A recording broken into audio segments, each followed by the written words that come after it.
see. I need to grab you guys' characters. Whoa! Holy. I don't trust that either. Kill them all! I'm just gonna move stuff around here. Woo. So I'm putting your guys' characters off to the side, but you're down still at the base of the pit, except for Macamere.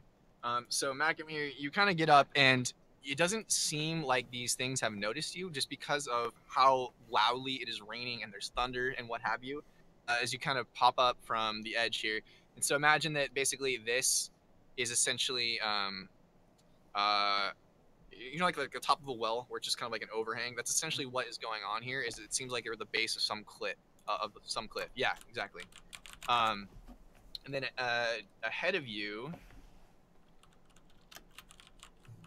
you spot familiar friends. Not like this. Oh no, snake people! So what We you didn't know this yet. see at the top is you see these these orbs that are all surrounding this circle thing here are 3 or 6 more of those same blue crystals that you were seeing from before, or that you have in your backpack. And they're glowing, and you can see some sort of energy sort of kind of radiating around from the statue where these 2 snake people are chanting, and you can see a body in the center of this rune circle. And there's obvious like trail of blood from the center of the circle down to the edge of the pit where you are. So you're kind of looking up this sort of trail of blood and the blue crystals all around, and then the snake minute. So you're kind of like, you're basically poking your head up above the edge of the pit here. You're sort of like spying all this from the ground floor. Okay. And yeah, it doesn't seem like they've noticed you yet or anything. Okay.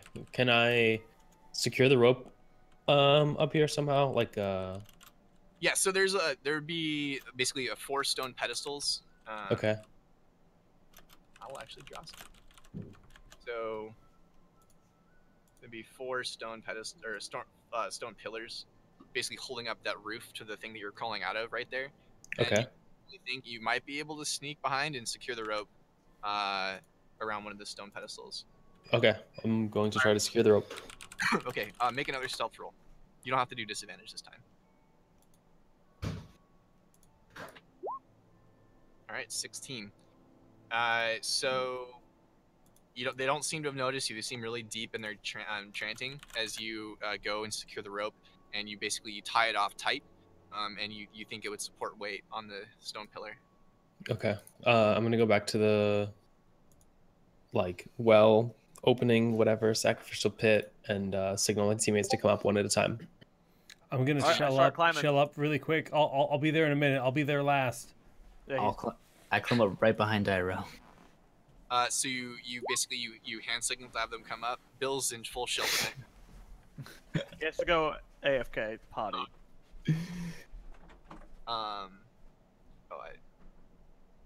Sorry, I haven't been paying attention to chat. No, all good, all good. Okay. So you start to first climbing up here. I climbed first, and then it's Zoya's following me.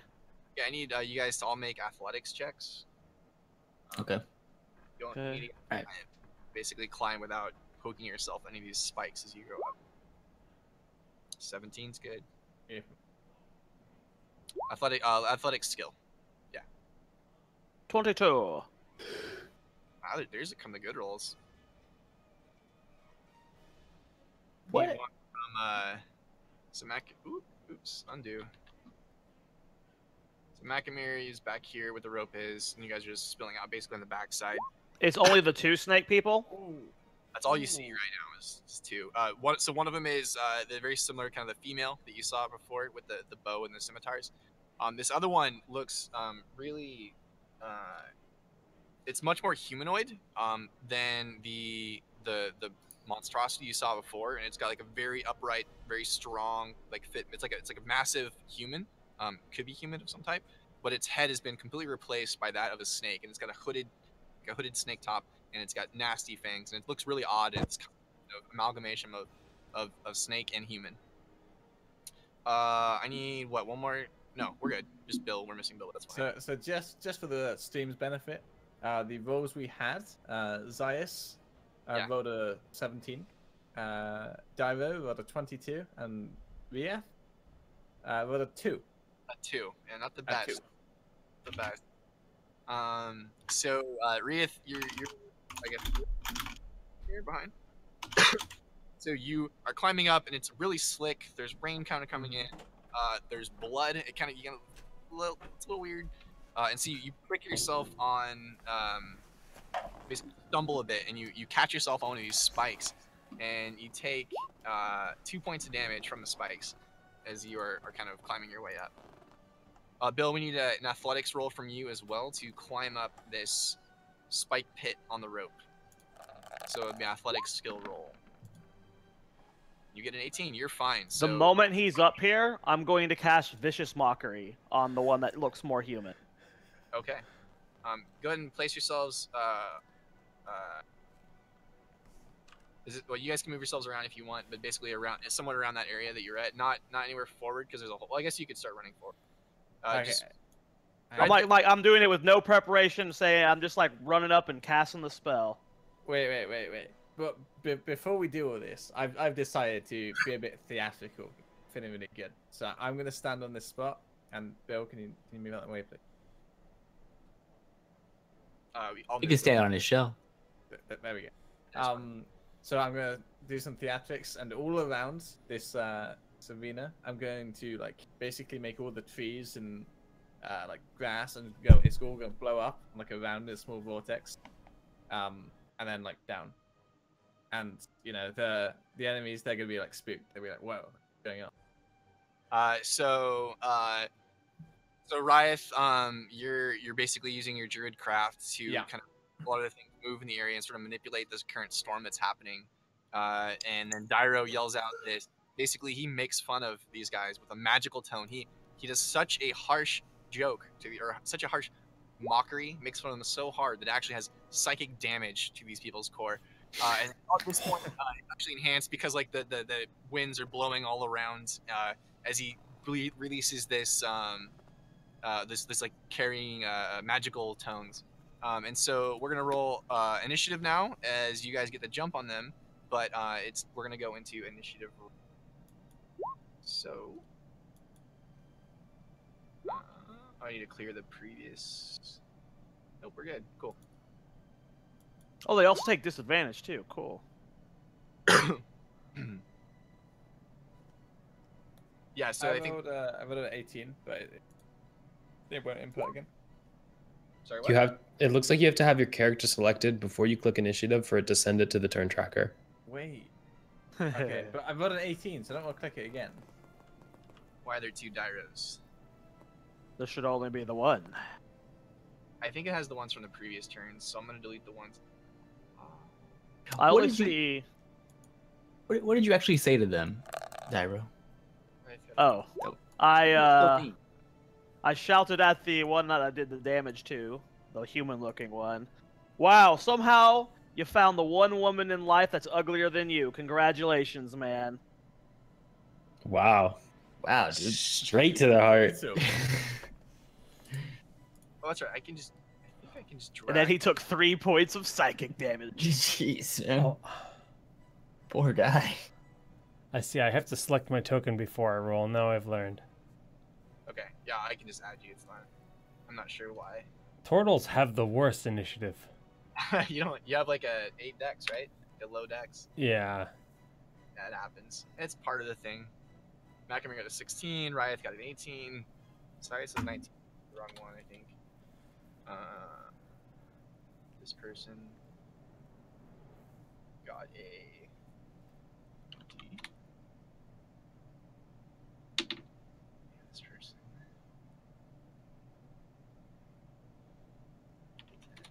Alright. Sort descending. Go. Alright, Dyro, fittingly enough, you're first on this turn. And so you do your vicious mockery. And so it was 3 points of damage, correct? And Yes. Saving throw. Who did you cast it on? The male. Or the male one, the one that looked more human, right? well, they're both pretty human. It's just the male is like fully human except for a snake. Yeah, that's the guy I wanted to hit. He took 3 psychic damage. I don't see half the people in the turn order, Yeah, I though. don't either. Like, I don't see Zayas, Ryeth, or Macamir. I was there for a bit, and I disappeared. They're there on mine. I'm not sure. I think I messed up something. But Okay, I'll tell you first. You guys know. So Dairo's up, and then we have Snake Man, then we have Zayas, Ryeth, Macamir, Snake Lady, and then Bill. I'm not sure why I busted it, but Okay. yeah. I should have cleared the previous one. I think because I didn't clear the previous one before I added this new one, it messed up.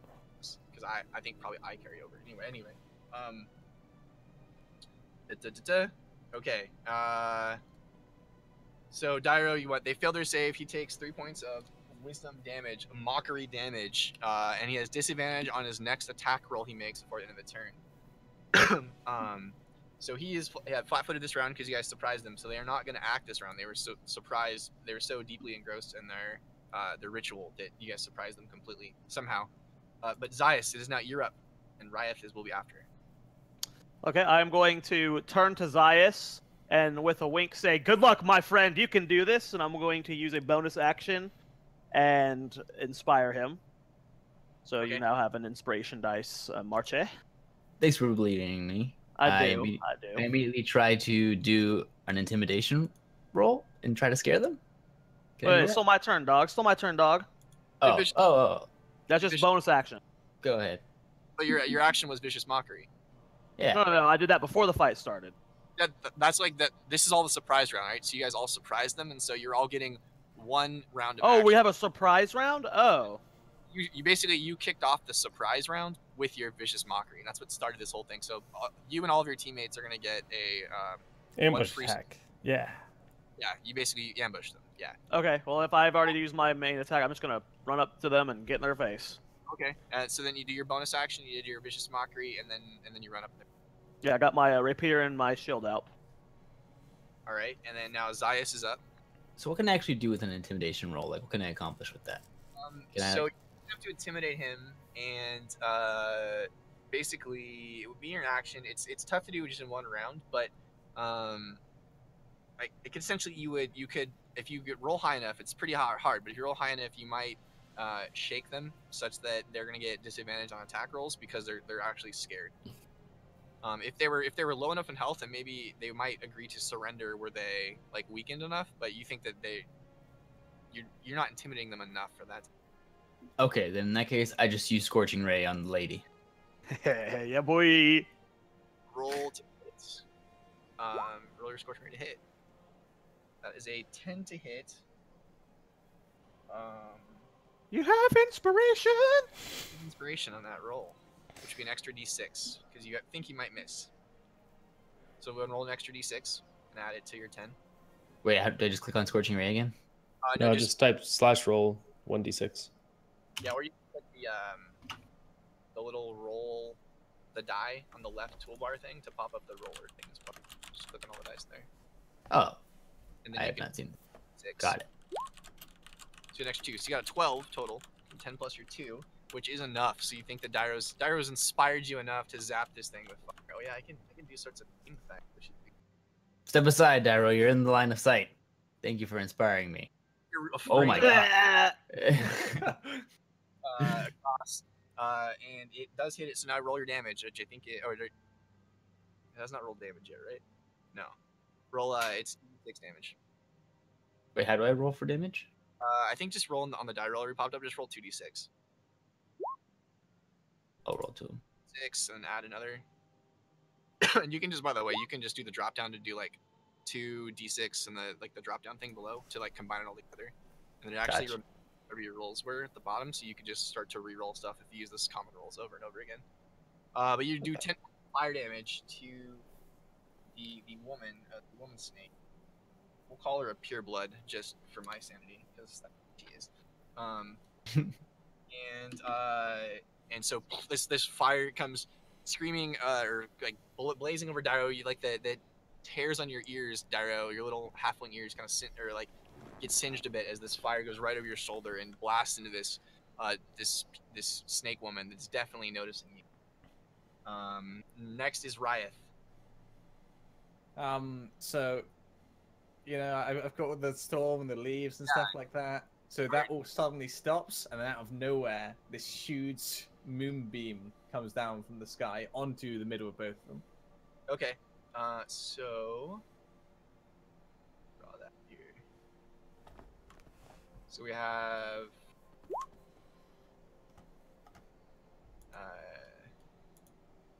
this. Okay.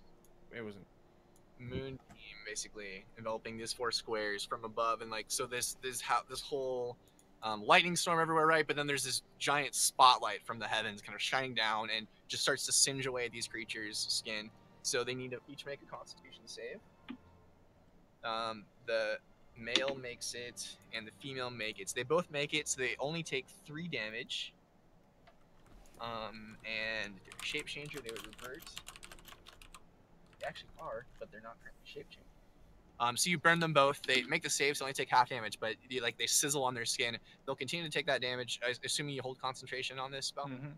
Yeah. So your spider wears off. Macamir, as this basically he's concentrating on this fire or this. Okay. Moon. We'll call it moon fire. How about that? Is that appropriate? Sounds all right. All right. Cool. All right. Next up is. Would you like to move or anything, Ryan? You good? Where you are? No, I'm good here. Actually, one step forward. All right. Always be advancing. Macamir, you're up. Okay. I'm just going to sneak attack bow and arrow the pureblood. Yeah. All right. So you shoot at that female. That is a hit for sure. 24 to hit. Go ahead and roll damage.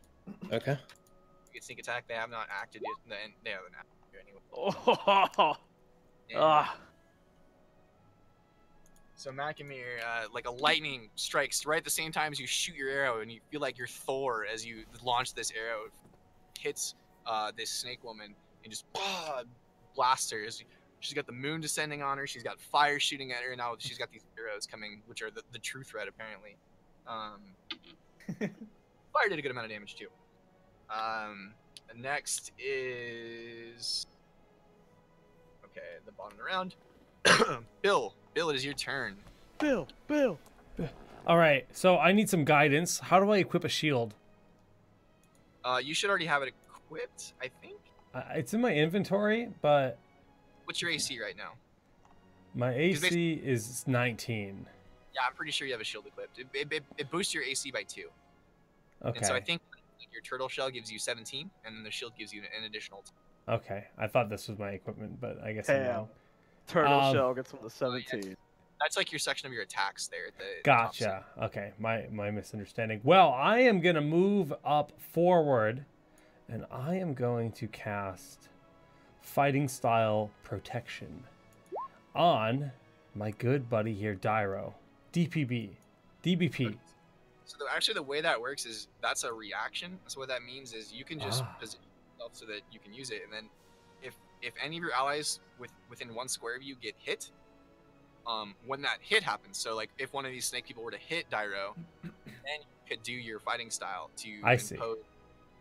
So it's more of a live action thing more than gotcha. It's like I think a Hearthstone secret, right? If something triggers it, then you can use it. The only rule is you can only use 1 reaction per turn, and actually it's the same as a bonus action if that ever comes up. So basically you get 1 free actions things every turn.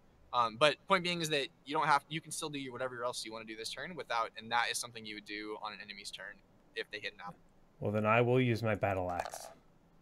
All right, you will cleave the heathens. A 10 to hit on which one are you attempting to hit? We're going for the male. Okay. So you bring your battle axe down. Excuse me. You bring your battle axe down.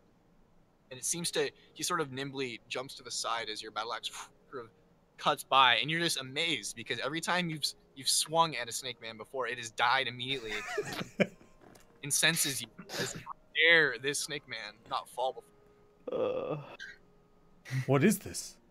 We're back to the top of the round. Dyro, you're up.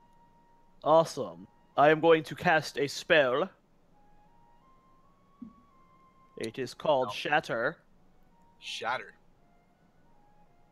And I'm going to cast it behind them, so the area effect around the damage is only hitting those two. Okay. Shatter. A sudden, loud, painful ringing noise erupts. Each creature within a 10-foot radius must make Constitution save or take 3d8 thunder damage. Okay. What is the DC that I need to get? Modifier. At this level.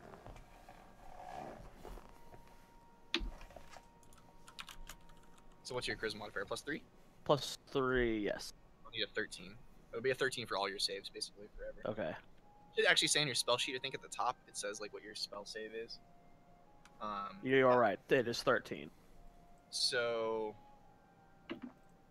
they both fail. So they're both going to take 3d8 thunder damage. Oh, boy.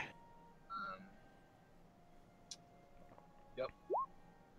10.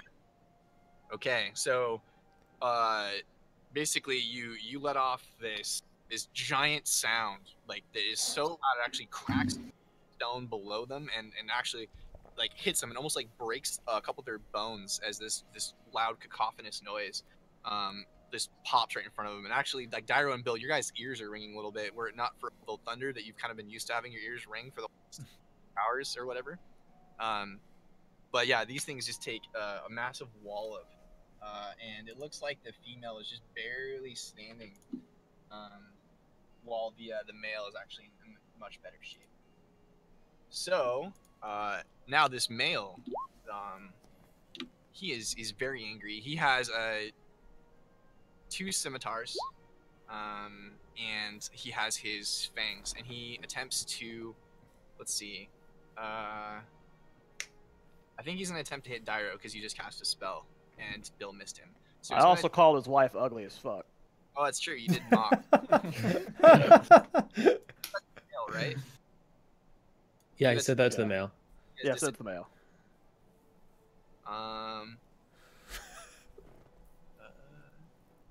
Okay, so he's attempting to hit. He already has disadvantage on this attack. I don't think he can do double disadvantage, so I don't think that you can use your fighting style, Bill. No. So, I want to use it on the female's attack, basically. So he attempts to hit with disadvantage. I'll just roll. And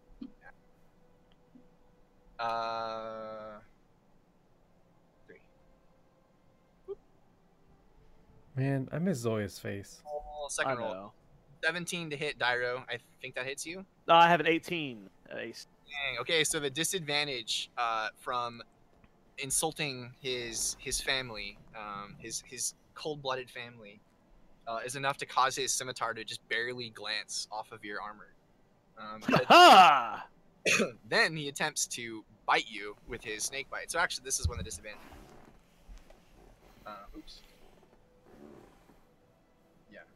So he attempts to bite you, and gets an 18 to hit. My AC. Lets you throw your shield in the way to make him re-roll that. Sure. And Dyro is being bit. Up. Okay, so he gets an 18 to hit, which is just enough to hit you. We determined. And this is some nasty stuff here.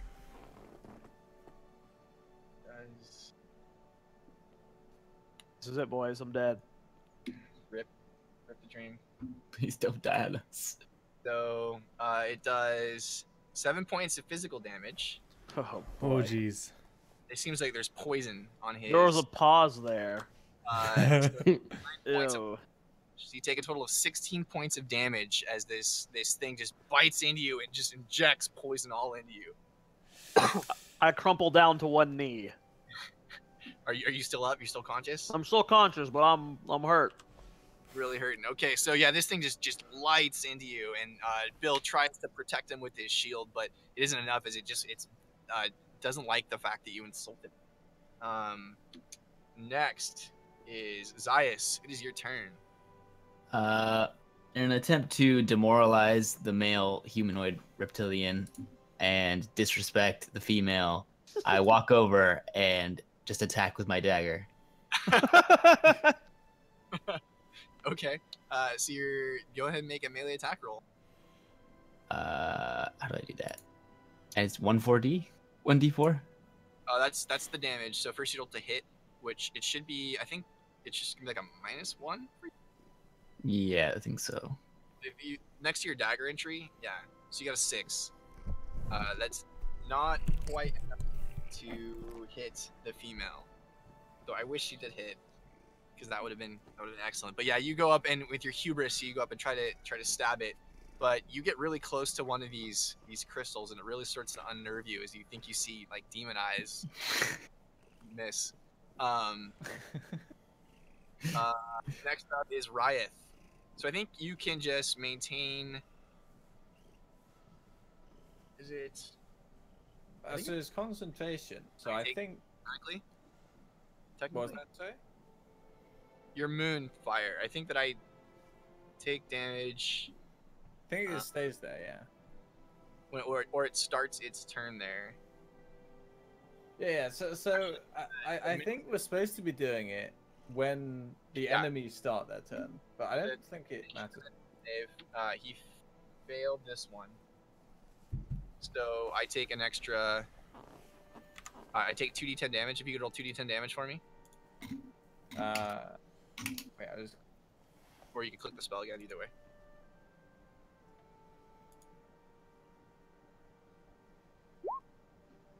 Okay, so he takes damage from the moon radiant fire coming from above.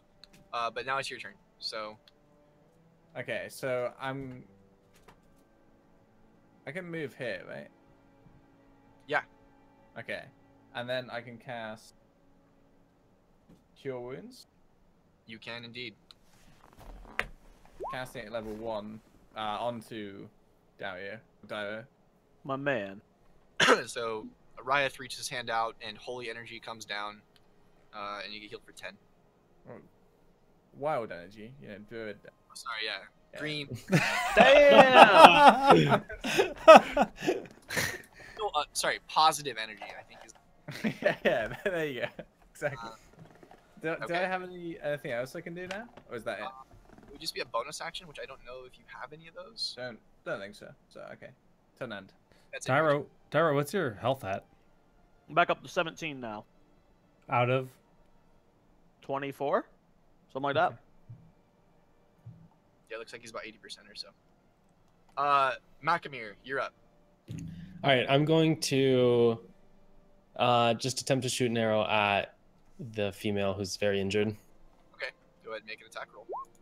How much damage did I do to the female with the? She hasn't had her turn yet. She goes, she'll take damage. Oh yeah. It's their turn. Oh. It's not enough to hit. Nate, it's not enough to hit. Yeah. You done? Yeah. Okay, so you shoot an arrow, and there's a lot of stuff going on. There's a spotlight. There's 4 people. There's a lot of things going on. It was the wind. It was the wind. It wasn't my fault. Totally. Storm, right? I mean. Mm-hmm. So the female's turn. She rolls actually a 1 on her save. So go ahead and roll damage again for the moonbeam. Oh, I typoed that. It's supposed Yeah, to moonbeam. instead it's moon. Well, it's better anyway. So give me another 2d10. Bakery. Yeah. And if you or it'll like save. Okay. Finally, so- I can okay. Bean. Like its flesh. It's about to reach out and just try to wall up on Dairo, but its flesh starts to burn. You can see like it just kind of gives way as it's just taking too much damage over the course, and she falls to the ground, kind of singed from this radiant moon damage. So she doesn't get to go. And next up, it is Bill. Bill, is your turn. Bill, save us. The female is been dropped. It's just the male. I do have another question. How do I track my spell slots? On your spells page, I believe there's just a category for slot. I'm not intimately familiar with Roll20. There also might just be, I think they have a thing called resources above it's like on the right side of the sheet, like other resources. I've just So, been manually. Jake, you see where it says spells? So you're in your spell page right now, and you see where it says 3 and then 3 in the 2 rectangles above your list of spells. On the left? You see the 3 and the 3? Yeah. You're supposed to click down on the spell's remaining one every time you use one. You've used, I believe, 1 spell so far for your smite, so you should be at two slots remaining. If you see it, Okay. You're doing it. It's really weird that I can like edit your sheet. No, I mean, you're the DM, so it makes sense that you can. So can I smite again is my question. You can definitely smite again. You have We more gotta spells. smite this fool. You can smite this. First, you gotta roll to hit. Okay. So do your attack roll to hit. Let's see it. So a 15 is 15. enough. Just bring your battle axe down on this snake man. So now Nice. was it 2d8 extra damage, I believe? So it's gonna be 3d8 plus 3 for your strength. Is there any way to run to roll just 1 3d8, or do I just Yeah. do d8 times 3, like 3 times? Pull up the dice roller. Do you have the dice roller pulled up? Yeah. So under advanced roll, type 3 under the first number, and then change Cool. add your This is awesome. And Yeah. then a plus 3. every time you roll something, it'll save your So previous rolls. 3d8 plus 3, right? Yep, 3d8 plus 3. Here we go. Here we go. Let's see it. Do it, Hold Mac. on, Train. Jake, you can turn on like physical dice in the Yeah. client too. Oh, it's That are really dashed cool. all over my board. They're there. Okay. So 20. 3 points of damage with your battle axe as you just bring it down, bring down the pain on this snake person. So you strike down, boom, and it just like it's glowing with, excuse me, it's glowing with this positive energy as it almost like cuts through it like butter, and you like put a huge gash between its shoulder blades or its shoulder what the hell you call it, between its chest basically, and Collarbone? hole in it, in its bare chest. It is still standing, but it seems like it is pretty hurt now at this point, and it kind of hisses back at you in anger. Yeah, that's better. Dyro. I look at the snake man, and I give him a glare and say, "You are the incarnation of evil. You will die now, fool." I'm gonna poke him with my sword. Okay. Roll to hit. 13. A 13 is just enough to hit it, so you stab it with your rapier. By the way, Jake, if you ever want to have your character sheet up, you can pop it out to another window. I don't. You probably have a billion windows, so maybe it's not. But that way, it wouldn't cover the game space. If you ever want to show both, on the top left of the character sheets, let's a little expanding thing. Just an FYI. How much? 5 points damage. You So smart. you pierce it with your rapier, and you scold it in its snake heritage, but it still seems to be standing. Still seems to be very angry. Next up is its turn, so it's gonna make a Constitution saving throw against this moon beam around it. It makes this save this time, but if you could roll another 2d10 damage for me, Ryeth, and I will take half of that. Yes.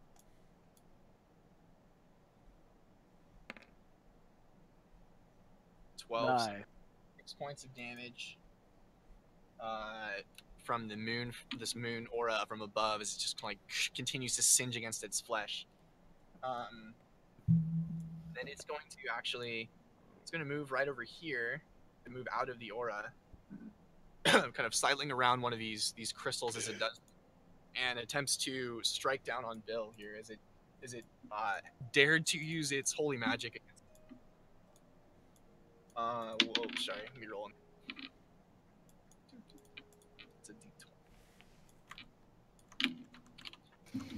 So he gets a 12 to hit, which I'm pretty sure misses you, Bill. Correct? Oh yeah. Not even Yes. close. Oh yeah. You just- 19, all right.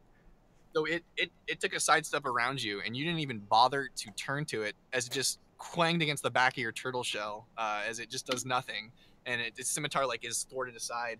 But then it gets doubles down and tries to bite. And these are the ones you're really scared of. Again, gets a 12 to hit, so it tries to bite, And as it goes for one of your arms, you just actually retract that arm into your turtle shell, and it just clings off and misses completely.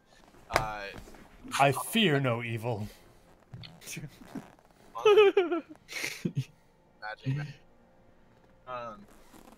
The turtle paladins apparently are pretty badass too. Next is Zias.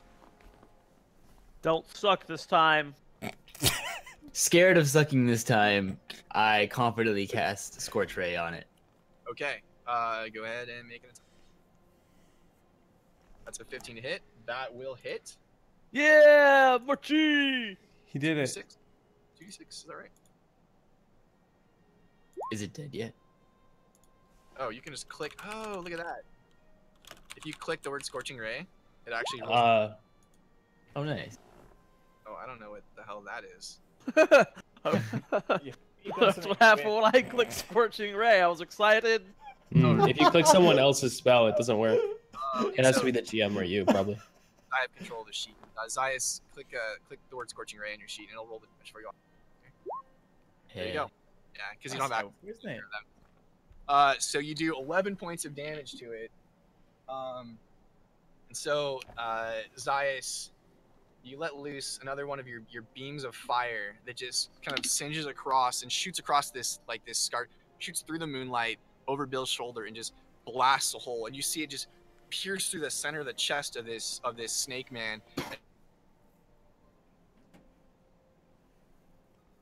Did we lose his mic?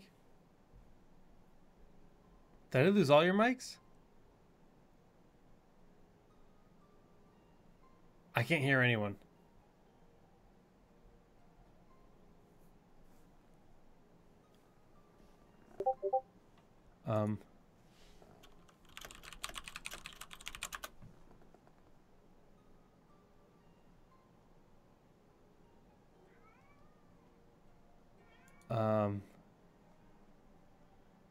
It sounds like none of us can hear any of us.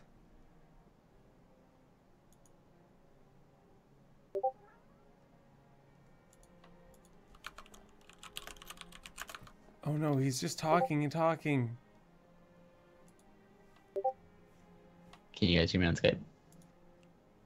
Alex, we have not heard anything you've said. You changed scene, but Mike's just died completely on Discord. I don't know what happened to Discord. So we're talking on Skype right now, which I know our Discord. Okay. Can you guys hear me on Skype now then? We can, but I think Discord works again. Yeah, Discord's back. Discord's back? It's back? Zoya broke it. Yeah, Discord's back when he Hello? rejoined. All Yeah. I fixed it. Great job, Here I am. You guys didn't hear anything I said. No. Scorching Ray, go through its For the chest, and moment, then... it went through his chest. We just missed Alright, everything. Go It's back great. to the dramatic conclusion to everything that's happening. This like choreographed and everything. Okay, anyway, so this Scorching Ray. Oh shoot! Oops. Scorching. Ow, dude! What the hell? The snake man screams in agony as it falls to the ground, and then its body sort of slumps there as a lightning blast descends from above and just blasts the body of this thing as well as it's lying there on the ground. The snake man lies motionless, and all you can hear is the patter of rain on the stones of the ziggurat. After a moment, though, you start to see a small mist rise from the mouth of the snake creature and slither toward one of the blue crystals. I cast Cure Wounds on myself. Okay. Reaction. The hairs on the back of your neck actually stand up, and you swear that the crystal is almost cooing in delight. Then, all 6 crystals glow very brightly, so much so that you feel the need to turn your eyes away. After the momentary blindness fades, you open your eyes to a bright, sunny afternoon. The rain clouds are gone, replaced by a brilliant sun and a clear sky. The crystals are no longer glowing blue, but instead pulse with a warm yellow light. The light soothes you, but also unnerves you. When you look at them, it feels like they're looking back. Oh, Macamere, give me your crystal now. Absolutely not. Is my crystal still blue or red? Can I tell? It is still blue. Okay, I'm gonna keep that bundled Pick up up in one my of the yellow backpack. ones on the ground. Okay, as you touch it, it kind has like a warm feeling to it. It doesn't burn your hand or anything, but it is very, very warm to the touch. And it starts to like I said, it soothes you. It feels like it's at home, but it also unnerves you because it feels like it's a living thing. I'm gonna do an Arcana check. Okay, roll Arcana. Damn it. You have detect magic as well, right? I do have detect magic. I will do that. It seems to be some sort of evocation magic. So this would be the magic that transmutes energy from one thing to another, or that modifies energy from one thing to another, or that creates force essentially. And it kind of radiates that. You're not quite sure what this is, but again, I think it like there's definitely it's like imagine if when you're looking at like a spell, right?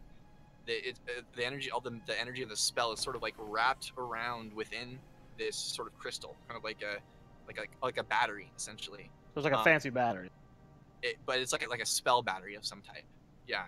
But it also, like I said, it's the magic of like life is what inhabits this. I give this life magic information to Ryeth, the druid of life. Right. So you relay the information. You tell him about it. Yeah. Okay. So you're looking at these life crystals. There's 6 of them here at the top of the ziggurat. From the top of the ziggurat, you can make out the village of Grimsby, a few miles down the road still, over the tree line. It seems like while your journey to the town is nearing its end, you may have a lot more adventures lying before you in these crystals. And that's it. Yeah, boy! The Town Hall Adventurers. Good job, guys. That was really fun. I had a lot of fun there. No one died. No one died. I almost one-shot Marche. Yeah, Zoia took some heavy damage. Yo, why are there flames everywhere? What's happening? Fireworks, dude. Yay! I was completely caught off guard. That was one of the hardest I've ever laughed on stream with the Zoi's birthday bullshit. That was so good. That was smooth. I was completely immersed, and then suddenly, just boom. That was Happy birthday, masterclass. Zoe. I want it to be obvious, but I don't want it to be too obvious so they see it coming. So I was like, all right, how can we make this work? That was great. I That was didn't get perfect. at all, dude. Like, you say birthday, I'm like, wait a second. Yeah. I'm gonna do like an onion unfolding. Yeah, it was a ton of fun. I had a lot of fun playing with That you was guys. great. How about Yeah. you? That was everyone in chat cheer for our DM. Yeah. He did a Yeah, lot of very work. nice. That room with the lights and shit was cool. Everyone Yeah, give that him a was follow sick. on Twitter. I had a lot of fun. Like this is the first time I've used the I've done a lot of D&D. I've been playing D&D since I was like 12 years old, or some form of it. Started with Earth Dawn, played a lot of games like that. Shout out to Earth Dawn if you ever played that. Moved to D&D, but I've never used Roll20, and it was really cool to actually use it. No endorsement, anything like that. But I'm just saying, like I actually had a lot of fun playing with that, It's but cool. it's I mean, pretty- this is my very first D&D experience, and some of my buddies in real life play. They actually play like every Friday, and they've been asking me to play with them for like years, and I've always just kind of been like, I don't know. I think I'll just stream instead or hang out with my wife or whatever. But I think I'm now going to make that jump and actually play D&D with my buddies. It's a ton of fun. I've always, it's all about the people you play with, because it's really just every game you make. It's like you try to describe people to D&D, and it's like what is D&D? It's like, well, it's different every time you play. That's the cool thing about it, in my opinion, is because you could get a group of friends. It's like, hey, we're just gonna go and we're gonna go into a 20-level dungeon. That's all we're gonna do every week is we go to a new level of the dungeon and figure it out. And you you have other campaigns that are. I have a group of friends that I play with like once a month on Saturdays, and we're basically they're a bunch of, imagine like fantasy version of a steampunk meets industrial revolution, where they're NSA agents trying to uncover what equates to the Illuminati are trying to destroy their kingdom, and they're trying to uncover all the plots around it. So like a lot of political intrigue and really high action fantasies. That's a campaign called Zeitgeist, which is really, really cool that I run with. So yeah, I love it. I'm glad you guys enjoyed your first time. One of my favorite things about D&D is actually like sharing it with other people, because I think it's a really fun, cool, creative outlet for a lot of cool things. It's a good change of pace, right? Because you get a lot of vibes Yeah. you get from fantasy games with doing it with real people, and it's really cool. Yeah. Okay, so when's the next episode of Town Hall Adventure? We can figure that out. I would be down if you guys want to. I guess we'll have to figure that out, right? I didn't have any fun. This was kind of boring. Damn. I think that's something awesome. That's something we can talk about, off stream. Maybe a more long-term campaign. If that's something people are interested in, if you guys at home, the viewers, enjoyed watching this, just let us know, because I thought this was cool. I thought this was really fun, and I'm very interested in going down this path myself. But it sounds like we do need to wrap up. It's been a good 3-hour campaign, and That just flew by. It did. It really did. Like, I couldn't believe it when I looked at the clock. Lash just said in chat, it's been an hour. And I was like, has it been an hour? Uptime, 2 hours. So now it's been 3. Again, a massive thank you, first off, to everyone that made this happen. This was, once again, a backer reward for Bloodlust, a tournament that Zoia, Dunk, and myself commentated for the North American scene back in July. It was like July into August, where the community basically raised $7,500 to make our prize pool exceed $10,000. And guess what? Roll20 Esports at the time is the team that won that tournament, and we just used the Roll20.net application for our broadcast. So it just seems fitting. It was a lot of fun. It was very cool. And then, of course, a very special shout out to you, Alex. Like, you really made this happen. At the end of the day, like, this was nothing until you reached out when we met at BlizzCon and offered and seemed eager to be part of this. It made me so much more excited about it, because honestly, I was stressed and scared about the idea of a D&D stream, because I had no idea what was happening. I had a lot of fun, so it wasn't really any skin off my back. So I really enjoyed it. I really like playing with all you guys. So yeah, no problem. I'm glad being here. Well, we'll go down the natural line of shout outs, and we'll go around the circle, starting with Bakery. So thanks for watching, everyone. Yeah, just as Jake was saying, special shout out to you, Alex. Thanks for coming on, man. That was a lot of fun, and I'm really hoping we can get something regular, honestly. But we'll see what happens. You can follow me on Twitter at Bakery Heroes, or Twitch. This is at Bakery. All right, Dunkus. Yeah, same. Appreciate you guys watching. Thanks to all of you for playing D&D. Like, Marche, thanks for joining us. Alex, thanks a ton for DMing for us. I was really dreading having to potentially do it, since I was the only one with like D&D experience. I guess other than Zoia, but Zoia DMing probably would have been a disaster. So thank you very much. It would have been amazing. And yeah, thanks everyone for watching. Hope you enjoyed. You can catch me at Twitter at Dunktrain, or twitch.tv/Dunktrain. Alex.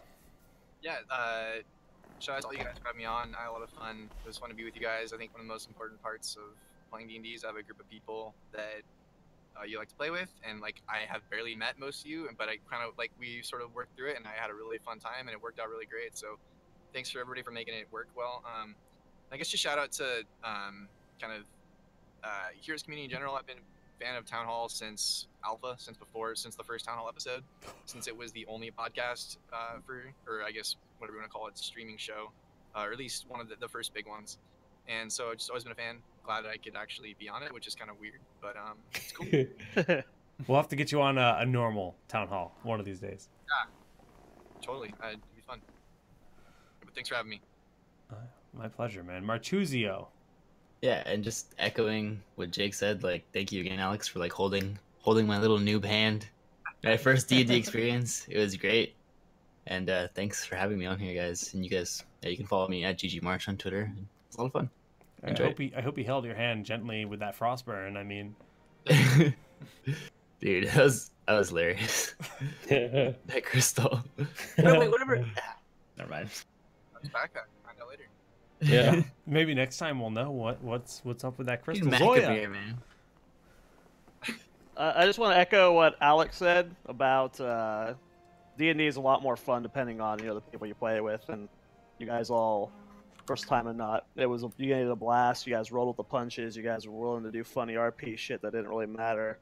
You guys made it a great time. So I would love to play with this group again. Alex, I mean, you had me immersed from beginning to end. That was really incredible job. You know, you've been DMing for a while, but your first time on stream, I think you fucking nailed it, man. So, good job, Alex. Make sure you follow him on Twitter, and yeah, that's it for me. I don't really do anything right now, so don't follow my shit. Definitely follow Zoia. He's a funny guy. But yeah, just a big thank you to everyone that is, you know, I know it's 2018 now, but obviously the support of Bloodlust brought us here to this show.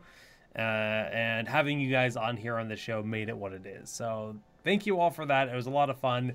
Town Hall Adventurers, maybe that's a thing we do more of. Like I said, who knows? But I can say this. I know a lot of people were sad there was no Town Hall Heroes this week. There was no Town Hall Heroes last week. Just kind of the way that the start of the year, we usually have a 2-week break, and that's just the norm for us. But next week we're coming back. We've got some guests lined up. We should be having Yip Boss from Team 12, formerly Roll20, and Draded from LFM, so kind of some new blood and some old, talking about HGC since we're about to roll into the new HGC season. Obviously, we have a lot to talk about with Blaze being the newest hero in Heroes of the Storm, the Malfurion rework. I mean, I'm sure you guys have seen Bakeries talking about it and Dunk talking about it on their streams and their videos. It's very different. I hate the new Malfurion. I'll say it right now. That's your preview. I miss my old Malf. I'm not saying he's bad. I just don't like